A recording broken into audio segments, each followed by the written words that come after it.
a slice here for Maker. I want to get a quick poll. Does anyone know all the different flavors or anything like that? I just usually get the pepperoni, but like they look like some really awesome ones. Did anyone try the other special ones?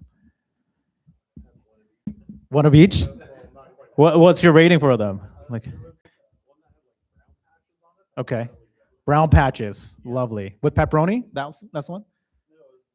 Just brown patches. Brown patch pizza, lovely. Oh,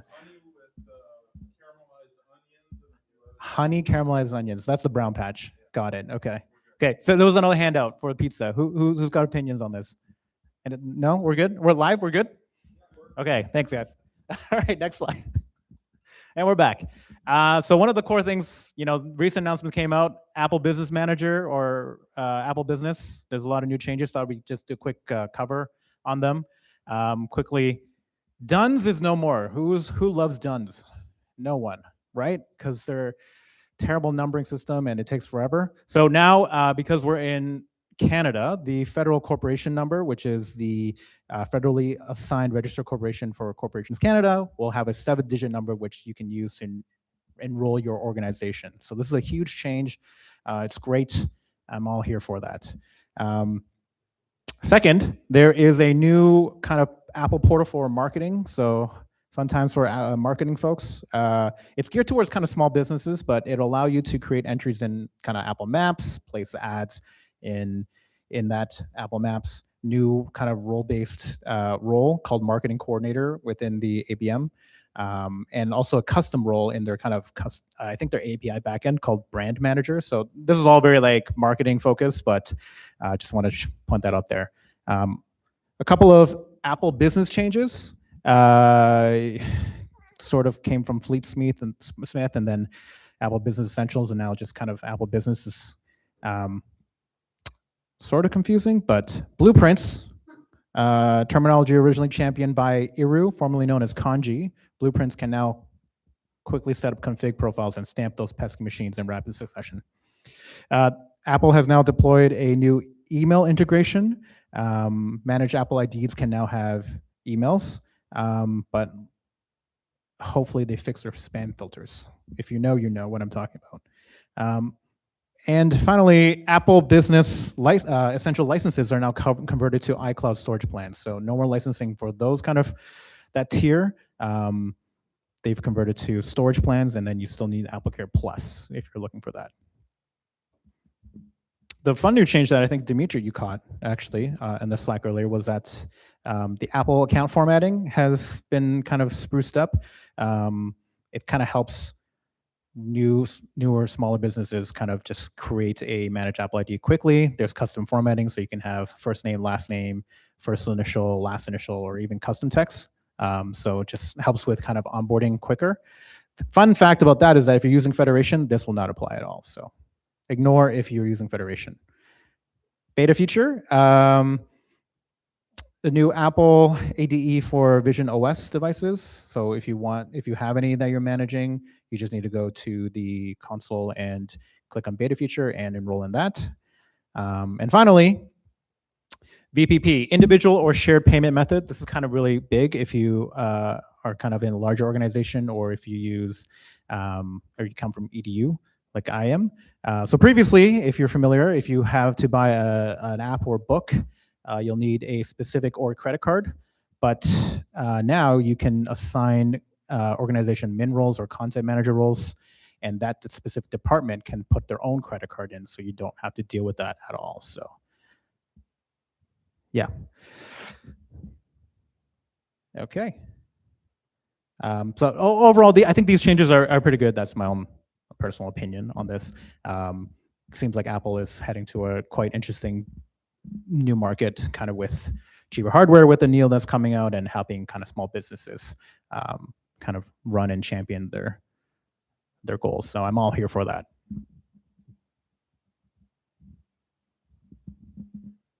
Okay, next slide.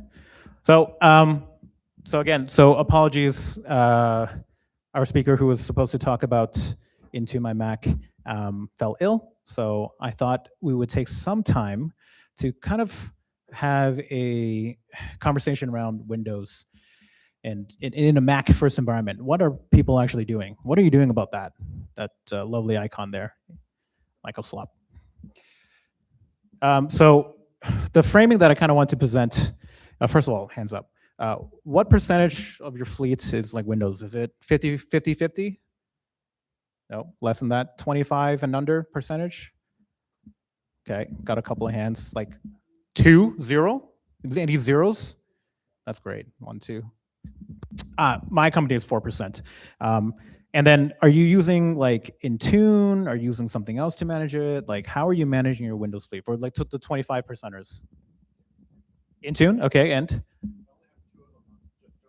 Okay, you're just doing it by hand? And that's 25%? Okay, cool, cool. 25 and under, yeah. Okay, yeah. So the organization I'm at, personally, I'm using Fleet. So that's what we're using to manage it. Well, we're Intune right now, but we're going to migrate to Fleet. And so the reason why I kind of ask these questions, trying to gauge the room, is I'm trying to figure out, like, most of us are Mac admins, and we really want to have like a Mac first approach. How do you replicate that user experience on a Mac? Impossible with that. But how do you do it as the IT administrator who's supporting these folks to get the best kind of user experience, even though they're on 11 and Copilot? So the first question I have to this broader group is kind of around ownership. In your environment, who is the one that owns Windows management? Is it actually like a finance team? Is it the legal team? Or is it those folks that really drive the Windows adoption? Is it just endpoint? Is it just the IT guy? Like who is there a specific team that manages Windows for you, or did you kind of just everybody that does it? I mean, you do yourself by hand, right? And do you do that for the Intune? Okay, cool. So I find that like the reason why I'm asking that question is because it's like when you're managing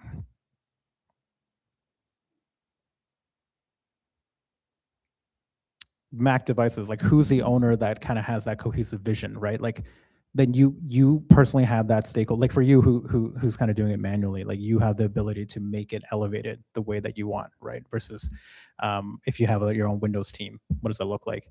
And then I guess on the same vein for provisioning, who hates provisioning Windows like devices? I hate. You do, yes, thank you, and you, everyone. I hate the software packaging aspect of it, and that's kind of similar to what Workbrew is talking about. But for me, mini rant, I hate the fact that there's like so many different package levels. Like it's just like, excuse my language, like I'm gonna like swear, right? Like it's just like I look at this, I look at the list I have to manage, I'm like, what am I supposed to do here, right? There's so many different ways to manage these packages. There's MSI, like so for me, software is the most annoying part of the provisioning side. Like there could be identity as well or something like that. So tell me more. I'd love to hear your rants. Tell me, what do you hate about the Microsoft managing environment? Look, I install 2 apps on them and then I walk away. Okay, so not you. I saw your hand up, but tell me more. So for some laptops that don't have the fully Windows updated, it can take like 3 hours just to download the latest patches, which is really annoying. Yes, updates. God, I hate updates. How do you solve that? Oh, sorry. You just let it go, or for some cases, you can do the out-of-box experience, which you just don't connect to the internet and you just let it go. Right. So you're talking about white gloving, and then you just have to let the device sit there. But what about for the users that like they open a laptop and updates running for like 3 hours? Okay, sucks for them. Yeah, right. You're right. Yeah. So I think Windows 11, they promise that they're going to make it better. So maybe they'll have things like that. What we do, I think one thing you can do is like kind of have like update rings. So where you have phased out updates.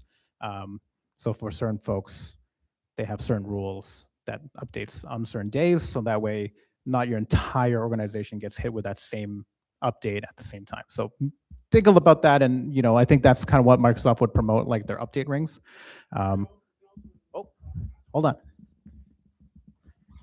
In Windows 11, you can now also enable hot patching, where most updates will, most updates will work without actually rebooting the machine.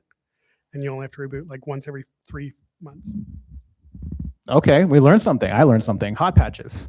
Is that managed through Intune then? Yeah, it's through Through auto patch. Interesting. Oh, you know this too? Come on, guys. You help me out here. Okay. So for those of you who are managing Windows devices, there are kind of tidbits ways I'm learning here. Auto patch that can do hot fixes. Do you wait for those to kind of get through like EDR as well to make sure they're not going to get flagged? Like, have you ever had experience EDR flagging the packages? Generally not, no. Okay. And like, so I work for a school board and we are probably 95% Windows, 5% Mac. Oh, lovely. So you're here.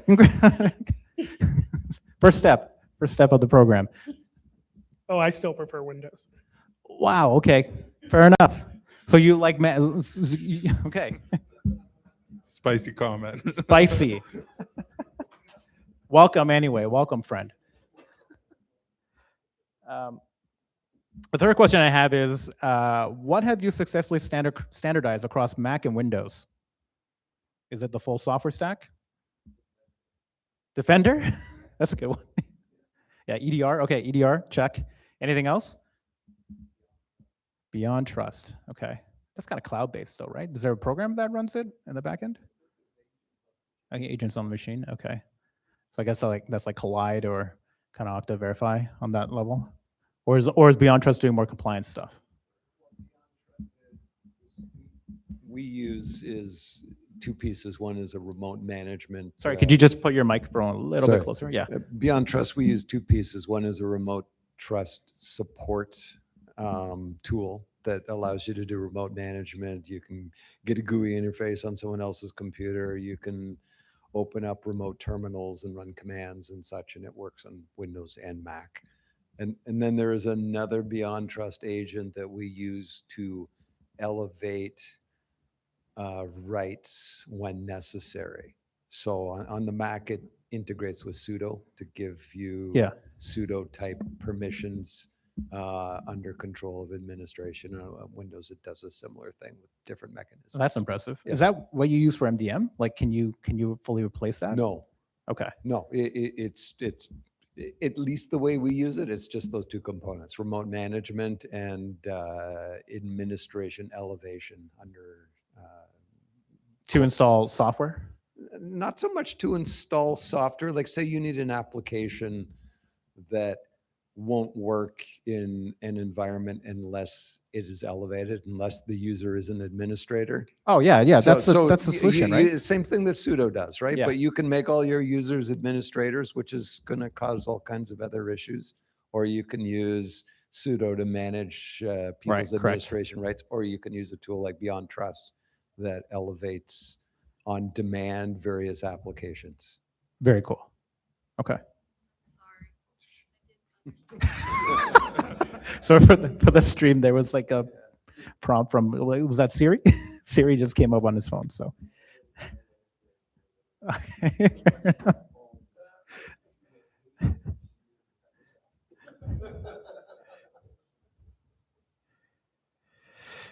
All right, and finally, the last prompt that I had was, I already learned something about auto patch because again, I don't fully manage Windows. But what is something that you've learned in the past year about Windows or on the Windows side that's kind of made your life easier? I'll start. Winget. Winget is something I've learned. So Winget is a Microsoft kind of community-based project that works similar to Homebrew. You can type in Winget install and type in the package that you're looking for. All the packages are kind of like posted, kind of like auto package does in GitHub. You can see all of them, and they're kind of contributed by the software vendors, and it works really well. One key fact, though, if you're going to write some scripts with it, you need to know that you have to reference it in system, depending on what your MDM is doing.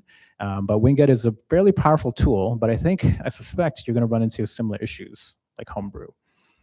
So that's why I asked that Billy question from before, because it's really powerful. You can type in winget rm or remove and then VLC, let's say, and it will uninstall it. there's a bunch of flags that you can put. So you can say that it is, it'll force to just close the program automatically, and it can do updates as well. So I think that's a really interesting tool that Microsoft has come out in a little bit. I'm only starting to learn about it more, but that's something I've learned about managing Windows devices. Anyone else? Cool. So I think just before we go ahead with the Workbrew, I think there was just one other announcement, but maybe we'll save that towards the end of the presentation. So that's it for me. So thank you. Thank you for listening to me rant and my terrible jokes.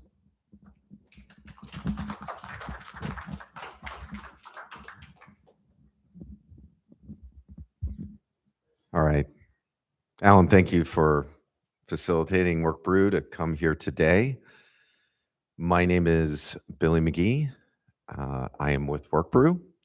I was here in Toronto before. I was actually one of the early hires at Tailscale, a company that was started here in Toronto. And I just spoke at the Finos Open Source Summit for financial companies, which was over at the University of Toronto Conference Center, which was really cool as well. Got to eat in the caf downstairs. Reminded me of the uni days. Today, I'm going to just talk a little bit about Workbrew, introduce you to it. I've been to a number of Mac admin meetings, and I find that some know about Homebrew a lot. Many of you have used it a little bit. I'm going to go into a little bit more depth. It's usually a program that's used quite a bit by an open source project that's used quite a bit by Apple devs. So basically, Homebrew is the app store for developers, and they often say it's the missing package manager for Mac OS. A little history there. You all may know this already, but Mac OS was based off Unix, so there wasn't a package manager that was available, and much like Linux or later Windows. And so the Homebrew project started only about 15 years ago, but now it's one of the largest communities in the open source world, and you can download just about everything. So it has become basically industry standard, with installed on over 35 million devices. They have 250 million install events a year, and it is multi-platform. It runs on Linux. It does not run on Windows 11, though. I just double checked that before we jumped on here. It does run on the Windows where it's WSL, which is essentially their Linux version. But at Finos, interestingly enough, there's more and more devs on Linux using Homebrew. And the reason is because it's such a great package manager. It's really easy. And it doesn't just have dev tools, things like Python and whatnot, because that's the entire idea. Is you can just go into the CLI, install Brew, and then go ahead and install Python, all the different versions. There's an entire directory. It does require to use a CLI, though. I will say, like, going forward, Workbrew is going to help make that easier for all users, but devs generally like working with the CLI anyway. But there are problems, and a couple of them, the number one being is that it's a single player design. So it's built by developers for developers, designed for anyone to be able to make open source and download open source tools. And of course, over time, it's also been adopted by all the proprietary tools. So right now, there's a lot of interest in AI tooling. A lot of configured AI tools can be is oftentimes Homebrew is the avenue in which the channel in which you're actually delivering that to the end users. But it is single player, which means that there's no visibility for IT and security. So typically, it's very difficult to answer the question, what packages have actually been downloaded on all of the Macs across my fleet? And security can get pretty worried about that. If you do have an EDR, it might actually start getting some flags for CVEs, but it won't actually know where it's coming from. And then it comes on the IT team to kind of figure it out and hunt it down.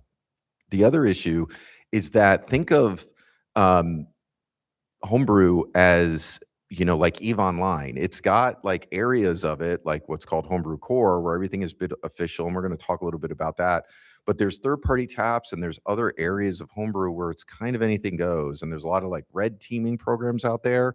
They're not actually actively supporting anything that would be considered malware, but there are things that are there that red teamers use that you, or like BitTorrents that you wouldn't necessarily want on your corporate machines. So we're going to talk about that issue. That's actually the driver of why Workbrew exists. But first is also to mention that it is in the news more and more lately because it's a vector of attack. So this is an example of a fake version of Homebrew. It is open source, so they were able to literally copy the entire site. And then they use Google Ads to clone. And if you were to install Homebrew accidentally, like a young dev, not really knowing what they're paying attention, they might actually just immediately download malware.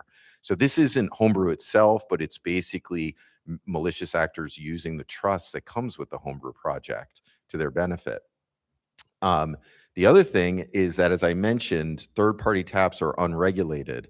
So why is this an issue? It's not necessarily, again, that there's malicious code out there, but again, people are using that. And sometimes the individual devs that are putting together the software that they share with their friends, that could not only have vulnerabilities, but actually could also kind of be accessed, and other things could be happening there too. So a good example actually here is Trivy. Now, what's interesting about this, I'm not going to, I went into depth at Finos on this, so I'm just going to cover it briefly here. But this trivia hack is really interesting because if you had downloaded it from the Homebrew project, you were safe.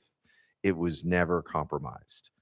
But if you had downloaded it directly from Trivy, which is actually where it was compromised in their third-party vendor tap, or used it through CI tooling that kind of got it from Trivy as well, that's where the malicious actor got into their CI processes within the company and kind of put a sidecar of a malicious data exfiltration on the back of it. So what's interesting about this is Homebrew Core was never exposed. And the reason I bring that up is that Homebrew has done a lot of work in the last few years to ensure that they are securing the supply chain. And the Homebrew Core has a lot of rules around sandboxing, privilege escalation. They now do SigStore cryptographic signing. You'll get a GitHub artifact with attestations and SBOMs, and it's also build level 2. And that represents, of the 15,000 software out there, it's like over 9,900. So a significant part of the Homebrew project is actually what I would consider quite secure. Now, is it 100% that way? Not entirely, but we're going to talk a little bit more about why it's actually the stuff that's outside of Homebrew Core is what you have to worry about. So with these problems, specifically around guardrails and no visibility, what can companies do about this? Well, the first choice is often like do nothing. You'd basically say like, hey, it's not official, right? Devs still probably will do it.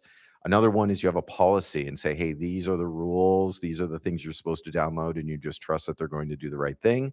And that's honestly usually a good way to be. That's, we're all responsible and we all work here. And the other idea is roll your own. I'm going to go into these a little bit more. So, but the issue comes up is a lot of times security steps in and they're like, hey, let's block it, right? The problem with this, especially if you still let the devs have sudo, is that devs will find a way. And in fact, I talked at Finos, without naming names, or a number of devs that talked about things that they were downloading from Homebrew, things like, where they could get basically AI tools to do voice transcriptions where they're not official internal, but they use them because they're such a time saver and they're just doing it on their machine, and they would be able to justify it. But you're just sort of like, wow, okay, these are things that are going to happen. Devs understand how this operates and how this works. And so you have to recognize, like, honestly, most of it is good intention. So it's better to create a paved path. The other, sometimes what we see is where the security team will say, well, let's actually just rebuild it. Let's recreate it. Maybe have your own separate artifact repo where you're going to create your own sort of approved packages. And I kind of put together a fun Lego set of 15,000 pieces, right? Which ends up being complicated because what you're really doing is you're redoing a lot of the work that all of the open source eyeballs, many eyeballs, make bugs shallow. Same for CVEs. The reality is a lot of these bugs and these issues get caught by the community. It's not necessarily this internal security team. And really what you're doing is adding more friction, and you're just delaying when a patch comes out. It needs to go through this whole manufacturing process of getting an artifact approved. And it's one of the reasons why a lot of dev teams might be on older versions, right? So it's actually adds a lot of friction. So Homebrew was invented by a combination of Homebrew maintainers and ex-GitHubbers that had worked directly with the Homebrew project and created that fertile ground for all of these open source projects to offer their software, with the idea that Homebrew would be better if it had guardrails, so that there could be self-service with guardrails for the devs, visibility of the software inventory for IT, policy enforcement for security, and the ability to remediate CVEs and get audit ready telemetry and reports. So that's what I'm going to talk about now.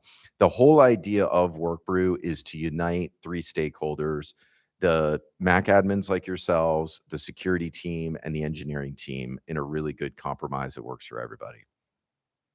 How does it work? Very simple. We have an installer and an agent. The agent is a wrapper that is around Homebrew. So essentially, the Homebrew itself is within Workbrew. What we've done is we've gone back into the Homebrew project. We've actually added to the project to make it easier for us to add some enterprise controls around it. But essentially, when the agent is installed on a Mac, we end up taking over Homebrew. So in other words, Homebrew is then uninstalled. Now Workbrew is operating. From a dev's perspective, they don't notice a difference. They're still running the brew commands as before, but the only difference is now you have a console view and you can see all the packages that are now on every single device. You can see which ones are needing of an update, and which ones may be in or out of policies if you've actually created policies. We'll talk about that in a minute. So one of the things you're able to do is basically limit packages. This is showing a cask allow list. So there's Formula and CAS. We can manage both. CAS are third-party tools. Formula are all the dev tools. And you're able to create these policies. Now, if someone goes against a policy, what they'll do is just in the CLI, it'll say, hey, this goes against a policy. And it will also now give an update to actually, I'll go back here where it's like, you can actually request the package. So say it's not actually approved now, they can actually say, hey, we'd like to request it. And this will just kick off in our console, just an action for someone to review and approve. It could kick over to ServiceNow or whatever your process is. It's pretty light here now, but that's the way it works. The other thing that I'll mention is that these policies or these rules can be set by your device groups. So we integrate with all the MDMs, and we will pull in all the device groups that you've already created, whether it's Jamf or Eru, or we just added Mosel and Hexnode, Fleet. We work with everybody. And if yours is not on the list, just let us know, and it's pretty trivial for us to add another MDM. And Intune, yes, and Intune. So we do, yes, and so we do work with Intune as well. And I would say actually a lot of, as I was telling Alan, we get a lot of interest from organizations that have like 70, 80% Windows, because they want to we give a Windows admin a look into a Mac that is similar, at least honestly, probably better than the package management that they're dealing with on Windows 11. But we give this to the Mac admins too, which is really key, which is not something, at least through Homebrew, has always sort of been in the shadows. And then the final part is this vulnerabilities and remediation. This is the part that really delights everybody, specifically the compliance team and the security team, because you're able to get any notifications of any new vulnerabilities. And all we're doing here is, because we're looking at all of the different packages and we're cross-referencing it against known vulnerabilities, we're able to say this is vulnerable and kind of giving an alert both to the user and to yourself that, hey, there is something, a patch that could be done. Now, if you've worked with devs, how many of you here have, a lot of devs that are using Homebrew? Does anybody? Okay, yeah, just about everybody at some level, because it is the package manager. You don't necessarily want to force upgrade everything right away. You do want to check with them. So we'll often talk about how Workbrew can bring, elevate information to some degree. You might say, hey, we're going to do these on a weekly cadence, for example. Every Friday, we are going to update your machines, which is helpful. But at the same time, you do want to check in, because certain types of developers are working in legacy programs where they might need to pin a particular version. And so there is that flexibility in Workbrew to manage that. And then finally is the auditing. This is really where, again, for a compliance value, this is huge. It gives you not only a history of every single machine, every single brew command of what they've done, but it also gives you every single audit log of everything happening in the console. Typically, it's just the IT and maybe the security team that has a console. Sometimes you give dev leaders too, though, because we also enable what's called default packages, which is a setting, by the way, in Workbrew, so that if you are onboarding a new machine and they're in the front end team, they might actually get a list of all the things in Homebrew that they need, and that can actually be managed. And so that when you install your MDM and then install Workbrew, it's going to have all the packages ready to go. And that's actually one of the real benefits for the IT team when they're onboarding new devices or onboarding new people. So yeah, hopefully I maybe I should have slowed down, but I stayed right with it and got here to the end. You can start free too. So one of the coolest things about Workbrew is that if you're interested to learn about what's going on in your fleet, it's free to get started. You might want to talk to me or someone else too about it, because depending on if your devs have done custom work to Homebrew, installing Workbrew might have a little bit of a moment for them. I just want to be upfront about that, because if they've changed their paths, for example, there could be, it really depends if you've got devs that have done that. But for the most part, you're able to just download it, run it, and you're actually out of the gate, you're going to see all the packages out of the gate. So you'll actually get the list. You won't have the ability to remediate the CVEs or see the CVEs or whatnot. That's going to be on our paid plans. But we have a really generous 30-day pilot too, where you can get in there and get going. And it's been a real pleasure working with Workbrew, because we're bringing together everyone around a compromise solution that really works well for all involved. And that's something that really brings me a lot of joy. So this is also a cheat sheet if you're interested to learn a little bit more about Homebrew yourself. And if you have questions, I'm open to any of them right here and now too. So feel free to ask away. Any questions? I have a question. In terms of, does Workbrew work on like remediation, or have policies around that? Like in case, there's like a CVE comes out and it's like 10 out of 10. Yeah, absolutely. What can Workbrew do? And like how do we set up those kind of policies around that? Yeah, so right away, Workbrew will be able to alert what machines have that particular program. And then you can go into a couple different ways. You could immediately remove it. So you could forbid it and automatically pull it from all those machines. You could also audit other parts of it to get information about like who's been using it. Has there been any different commands off of it? As well as you can auto force the update if you want to just like immediately force the update. Those are really basically the two things you could do. Well, you can see where it's been, you could auto force the update, and if you decide, you could actually just fully remove it from the machine. And when you deploy Workbrew like in your production fleet, can it pull all the historical actions and the logs on that from At the moment you install it, yes, it doesn't look backwards. Okay. But the moment you install it, you'll be getting information across the fleet for any device that you installed Workbrew on. It has Homebrew already installed. Got That's actually something else that I should add, by the way. There is an element here of managing other tasks or other tools for users that are not Homebrew users. So we have like what we call our enterprise light plan. So the Workbrew plan enterprise is for the devs, but we also have a plan that's available for users that aren't using the CLI, but you want to install, for example, Cloud Code on their machine, because people that may not be using Homebrew on the regular are all of a sudden now using AI tools that you want to deploy through a private tap, for example. Very cool. Any other questions? Sorry. Insight into, say, libraries that are built into other applications. You're like a log4j scenario or something like Right. that. Can you get the insight to say, log4j is included in these 16 applications installed across 3,700 machines across your corporation, and it's part of this app and that app and the other app? Yeah, absolutely. Actually, I'm glad you asked that. I mean, in my demo environment that I would show, we would touch on that.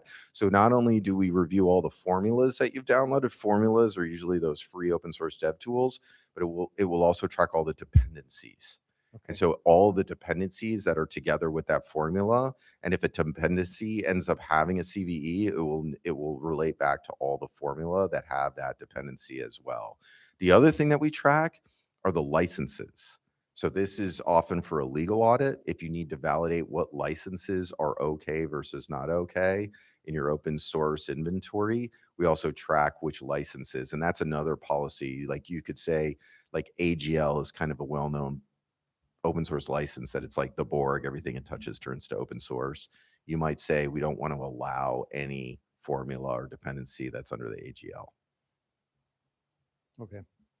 I got asked this morning about Axios, which I don't even know what it is, but apparently it affects, I think it was 700 Macs across our corporation. Yeah.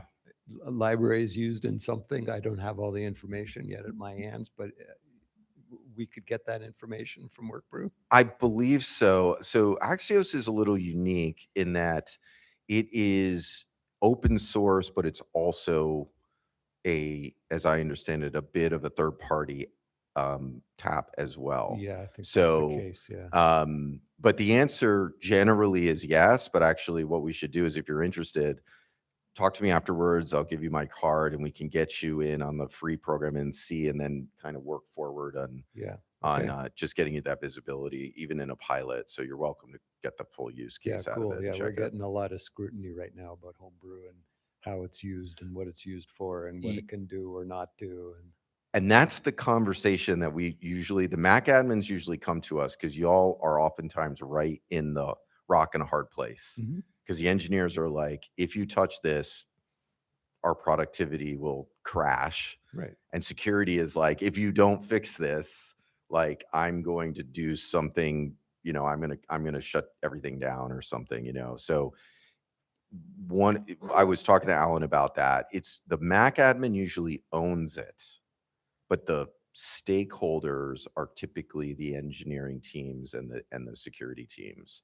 And what we've come up with is a compromise. We're developers by nature. So the goal of Workbrew is to keep Homebrew alive within the enterprise in a higher secure kind of time. And that's kind of the scenario I'm looking at is the developers want to use Homebrew. The security goes, what the hell is this thing that everybody's using to install stuff, and why don't I know about it? Why don't I know about it, and what's the insight into it all? Yeah. Okay. Yep. Similar. Exactly. Oh, it was from Trivi. Yeah, it was from Trivi. Trivi is a security tool. That's right. And so LightLM and Axios are two, and I expect to see more. Yeah. I would expect to see more projects come out with that issue. Yeah, well, and that's actually the issue too. So one of the policies that we recommend that you turn on right away, and by the way, a policy is just to let you know of like, but one of the policies we recommend turning on right away is just approve Homebrew Core and Homebrew Cask. Homebrew Core is all the open source projects that have promised to go through all the Git signing and SIG store and everything like that. And they're actually doing a lot of the scanning, and they've got the open source. They're vigilant. The reality is the open source is actually much safer. The reality is it's actually the vendors that are more likely to be the targets, and that's Trivi, that's Axios. Those are the ones, the third party taps, and that's a highway to just downloading software, because brew tap Trivi is just as fast as brew install Trivi, right? It's just a different pathway. And honestly, a lot of third party tools are there. Like it is something too within what we do. Just, I know Homebrew has the ability, or Workbrew has the ability through Homebrew to actually manage over 5,800 different proprietary pieces of software. Should you approve all of them? The answer is no, actually. What we actually recommend is you only approve Homebrew Core and Homebrew Cask. All third-party other taps would be against policy, and then you go through an audit period in those it's usually in the pilot period, but honestly, it extends for a while to figure out what is this, where did this come from, what's this piece of software. Believe me, you'll keep that security team busy when you turn Workbrew on, and then they can have their little party with the devs one-on-one, and you can kind of sit back and let them do their thing. Like, your job is, you're there, you know what I mean? And if you decide, you can also pull it, right, if you need to. But what we recommend is you don't, because you don't know. That could be a little domino that's like in your Rube Goldberg machine, right? You don't want to necessarily start turning these off right away or pulling them out without some thought.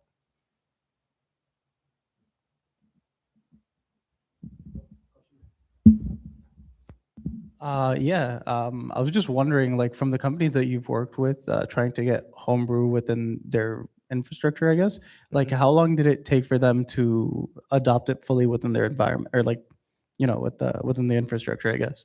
Yeah, so it really depends on the company itself. We have some companies that will come in and they will deploy it on their MDM just everywhere, basically, starting on day one. Other ones will do a canary group. And so it's usually a volunteer group of a few Mac admins, a couple of different DevX people, a security person, and they will kind of do a mini version, and then they roll it out further. The larger the org, we do recommend probably a rollout. We worked with one very large financial institution that you would see on, commercials on TV. They rolled it out initially in a canary group, like 10 machines. They were like, okay, everything's working. We're going to get it started with like 200 machines. And then when they did that, it revealed 1,600 vulnerabilities. They revealed it, though. What was interesting was we had like what we call a hype call. So Mac admins are there, security's there, DevX is there. And we're like, we're rolling this out. The devs are all groaning and worried. But we're able to demonstrate, look, it's still brew, still running. It still runs. There's a tiny millisecond moment where it's checking the console to validate that you have the permissions. But if you do, it just installs it. Everything's the same. So like, okay, that's cool. And then they're like, and by the way, we just installed it while we were talking. So within 10 minutes while we're going over it, let's take a look at the console. And then it showed 1,600 vulnerabilities, and you could hear all the devs start to groan and be like, because the reality is a lot of them install brew when they get their machine, and then they don't necessarily touch it after that. And with all the CVEs that are coming, brew's great, but you should be running brew upgrade on a regular basis. Some devs do it, many devs don't, because they worry, like, will it only run on my machine? Like, is it going to break my programs? That kind of thing. So hopefully that answers your question. There's a couple different ways to go. I'm a fan of the deliberate rollout. But if it's a group of, but I've seen a lot of companies where it's like 100, 150 devs. Sometimes you just put it out there, because also a lot of times that helps drive the conversation to do something about it, because then you see the CVEs, you see the exposure. So you get benefit with the free program right away.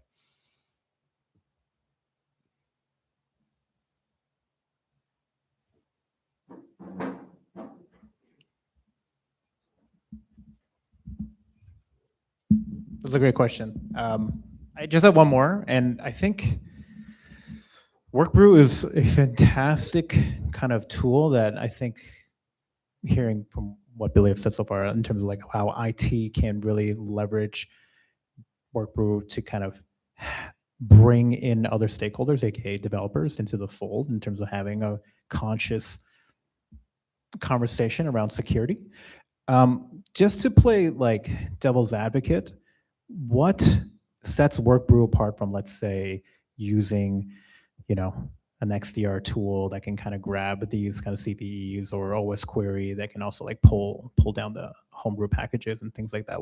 What aside from the audit trail and things like that, but what truly sets, what in your opinion, what truly sets Workbrew apart from these kind of toolkits that we have as administrators? I would say the thing that sets it apart the most is, first of all, the console makes it very easy to manage from a single individual, to like manage things quickly and not having to parse through large amounts of different data.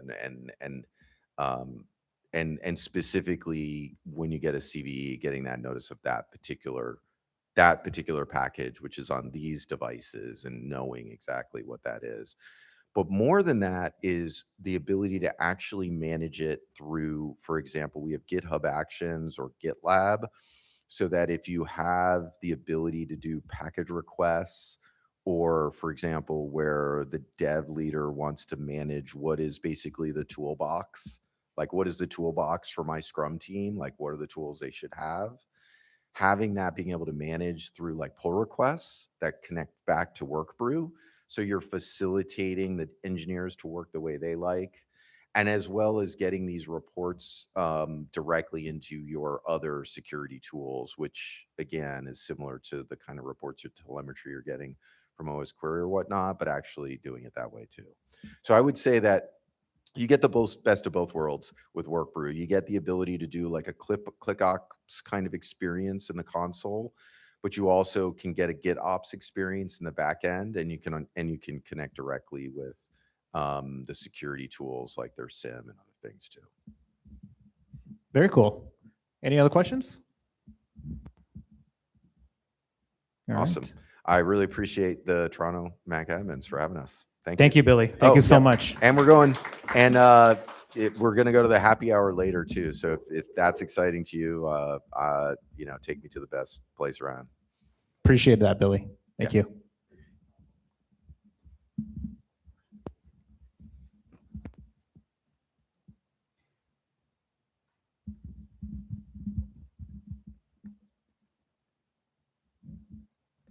Okay. I think that's, oh, yeah, thank you. Clear never worked for me. I'm just cursed. So I think that's mostly it. I do have one last kind of announcement to make. This came from Tom Bridge.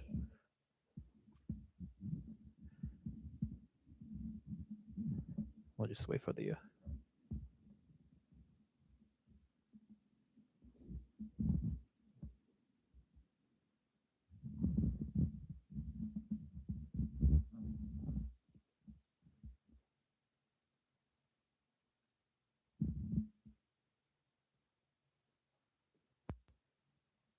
It's okay. We just have the landing page. So for those of you who don't know, Anthony Reimer is an important part of the Mac Admins community group.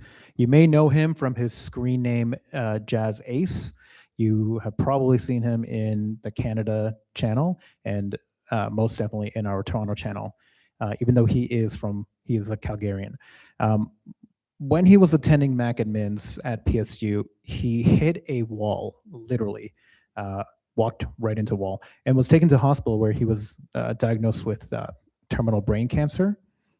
In Calgary on May 8th, the Mac Admins Foundation will be honoring Anthony with a Lifetime Achievement Award. There will be in-person and online options to attend, and the Mac Admin Foundation will be posting more information about the event tomorrow. So just, and we'll most likely cross-post it in Toronto too. So for those of you who do know Anthony, he's an